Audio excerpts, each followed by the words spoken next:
Madam medal পাওয়ার পরে আমরা ম্যাটের বাইরে কেউ যাব না। আবার এই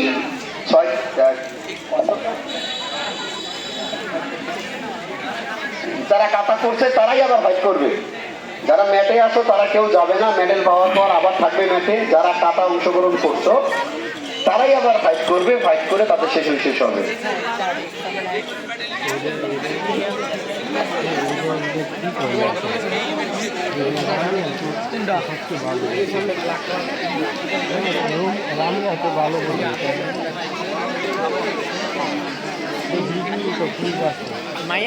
ফাইট করতে হ্যাঁ